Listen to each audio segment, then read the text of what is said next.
ফেব্রুয়ারিতেই ত্রয়োদশ জাতীয় সংসদ নির্বাচন। সারা দেশ প্রস্তুত হচ্ছে একটি অবাধ, সুষ্ঠু ও গ্রহণযোগ্য নির্বাচনের জন্য। কি ভাবছে সাধারণ মানুষ থেকে শুরু করে আগামীর জনপ্রতিনিধিরা, সে কথা জানাতে ডিবিসি নিউজে ইলেকশন এক্সপ্রেস ছুটে যাচ্ছে সব সংসদীয় আসনে।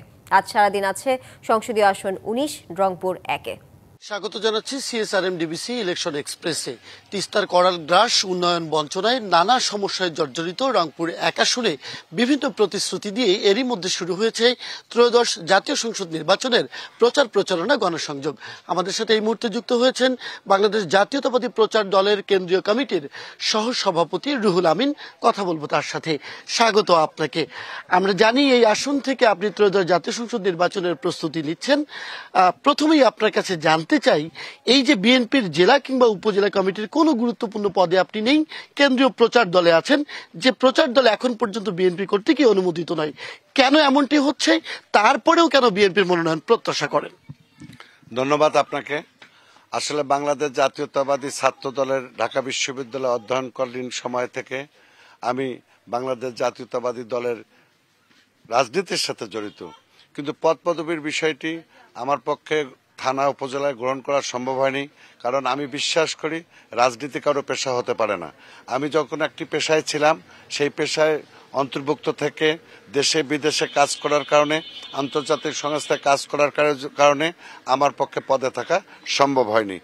তৎপরবর্তী সময়ে আমাদের 2008, 2014, 2018, 2024 সরকার ঘোষিত সকল কর্মকাণ্ডের বিরোধিতা করে আমি দলের পক্ষে পরোক্ষ এবং প্রত্যক্ষভাবে কাজ করেছি। এই যে স্থানীয়ভাবে দলের নেতাকর্মীদের সাথে যে আপনার যোগাযোগের যে দূরত্ব এবং মানুষের সাথে যোগাযোগ যে দীর্ঘ সময় আপনার নেই এলাকার বাইরে থাকায়, তারপরেও কি বিএনপি আপনাকে অন্যান্য মনোনয়ন প্রত্যাশীদের বাদ দিয়ে আপনাকে কেন মনোনয়ন দিবে?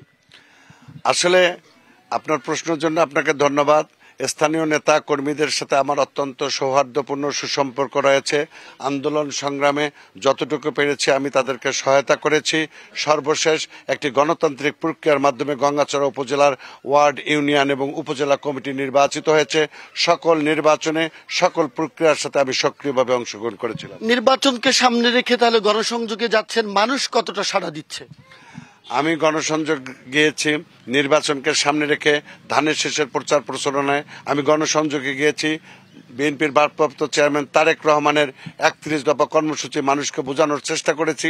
পাশাপাশি আমি ব্যক্তি রুহুল আমিন, তাদের সাথে একটু পরিচয় হওয়ার চেষ্টা করেছি যে আমি 2001 থেকে 2006 পর্যন্ত মন্ত্রণালয় মন্ত্রী লিয়াজ অফিসার থাকাকালীন এবং সর্বশেষ এখন পর্যন্ত কি কি কাজগুলো আমি করেছি তা মানুষের কাছে বলার জন্য আমি যাচ্ছি। মানুষের সাড়া কেমন? আমার বিশ্বাস অত্যন্ত আন্তরিকতার সাথে আমার কথাগুলো, আমার কাজগুলো মানুষ শ্রদ্ধা করে। এই আসনে 1979 পরে আর কখনোই বিএনপি নির্বাচিত হয়নি। বেশিরভাগ সময় জাতীয় পার্টি এখানে ক্ষমতায় ছিল। এবার মানুষ কেন বিএনপিকে ভোট দিবে? এখানে দুইটা কারণে। জাতীয় পার্টির এখানে স্থানীয় কোনো নেতা নাই, এবং 5ই আগস্টে যে পরিবর্তনের ধারা তৈরি হয়েছে এবং মানুষ এই এলাকার ভাড়াটিয়া সকল নেতা আগে এখানে পার্লামেন্ট নির্বাচনে নির্বাচিত হয়েছিল, এবং আমাদের সর্বশেষ 24 সালে একজন স্থানীয় এমপি হলেও সে দলের হাইকমান্ডের মনোনয়ন প্রাপ্ত ছিল না। অর্থাৎ এই এলাকার মানুষ স্থানীয় প্রার্থী চায়, এলাকার মানুষ যিনি উন্নয়ন করেছে, দৃষ্টান্ত দেখিয়েছে, তাকে চায়। স্থানীয় সমস্যার সমাধানের প্রতিশ্রুতি দিয়ে আপনারা হয়তো প্রচারণা চালাচ্ছেন। অনেক ধন্যবাদ এবং কৃতজ্ঞতা আমাদেরকে সময় দিয়ে সহযোগিতা করার জন্য। সিএসআরএম ডিবিসি ইলেকশন এক্সপ্রেস এর পর বিকেল 5টায় যুক্ত হবে রংপুর 1 আসনে ইসলামী আন্দোলন বাংলাদেশের যিনি মনোনয়ন পেয়েছেন সেই প্রার্থীর সাথে। জানবে ইসলামী আন্দোলন বাংলাদেশের এই আসনকে ঘিরে তাদের প্রস্তুতি এবং প্রতিশ্রুতির কথা। থাকুন সিএসআরএম ডিবিসি ইলেকশন এক্সপ্রেসের সাথে।